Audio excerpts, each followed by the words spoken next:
ঈদ মিলাদুন নবী তো এমনিই ভুল কথা। ঈদ হলো ঈদুল ফিতর আর ঈদুল আযহা। ঈদ মিলাদুন নবী নামে কোনো ঈদ নাই। অনেকে না আলমীর মিলাদ শরীফকে বেদাত বলতেছে। মিলাদুন নবীর মাহফিলে গিয়ে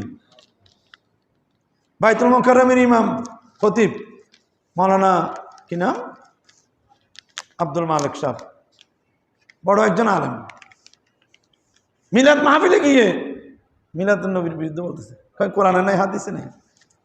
কি রে বেটা, আল্লাহর মিলাদ নাই, নবীর কি আছে? লাম ইয়ালিদ ওয়া লাম ইউলাদ। মিলাদ না থাকলে তো নবীর মিলাদ না থাকলে তো নবী থেকে তুমি আল্লাহ বানিয়ে দিয়েছে, শিরিক করতেছো। আল্লাহ নবীকে পাঠাইছেন শিরিক থেকে বাঁচানোর জন্য। তুমি যত বড় জ্ঞানী হও, বিজ্ঞানী হতে পারো, তুমি যদি নবীকে না চিনো তোমার সেই জ্ঞানের কোনো দাম। আরেকজন কোনো কিছুই পড়ে নাই, হয়তো সে একদম সাধারণ মানুষ, কিন্তু আমার নবীকে চিনেছে। নবীকে চিনার কারণে আরবের সেই উম্মি মানুষগুলো, উম্মি না বলেন না কি উম্মি, অশিক্ষিত ওই নিরক্ষর মানুষগুলোকে ব্যাপারে সার্টিফিকেট হলো রাদিয়াল্লাহু আনহুম, বলেন না রাদিয়াল্লাহু। তারা নবীর তিলাওয়াত, নবীর তালিম, নবীর তাজকিয়া, নবীর পরিশুদ্ধতা, নবীর আগমনের সব কিছু এমনভাবে গ্রহণ করেছে, আল্লাহ বলেন আমি তাদের উপর রাজি হয়ে গিয়েছি।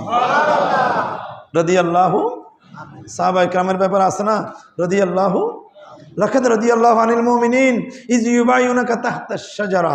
তো আমরাও আল্লাহ রাজি হবে আমাদের উপর, নবীকে আল্লাহ যে উদ্দেশ্যে পাঠিয়েছেন এটা যদি আমরা ধারণ করতে পারি, না হয় পাঠানোর আগে যে অবস্থা, পাঠানোর পরেও যদি এই অবস্থা হয়, আল্লাহ বলেন ওয়াইন কানু মিন ক্বাবলু লাফি দালালিম মুবিন। আগে নবীর আগমনের পূর্বে যারা, তারা যেভাবে পথভ্রষ্ট ছিল, তোমরা যদি নবীর আগমনের পর নবীকে পেয়ে তোমরা যদি জীবন বদলাইতে না পারো, তাহলে তোমরাও পথভ্রষ্ট থেকে যাইবা। হায়রে কপাল মন্দ, নবী ভাইয়েরও অন্ধ। ওই তথাকথিত মৌলানাদের ফতোয়াগুলো গোটা মুসলিম বিশ্ব ডাস্টবিনে নিক্ষেপ করেছে।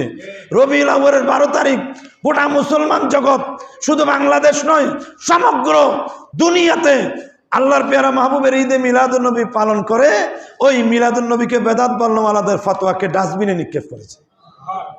যত বাধা দিচ্ছে তত জোয়ার নূরের মধ্যে ফু দিচ্ছে, আল্লাহ নবীর নূরকে নিবানোর জন্য। ইউরিদুনা লিইউতফিউ নূর আল্লাহ, আল্লাহ নবীর মিলাদকে নিবানোর জন্য কত রকমের ফায়তারা, কত রকমের যুক্তি, শুধু নবীর মিলাদুন নবীকে বেদাত বলার জন্য।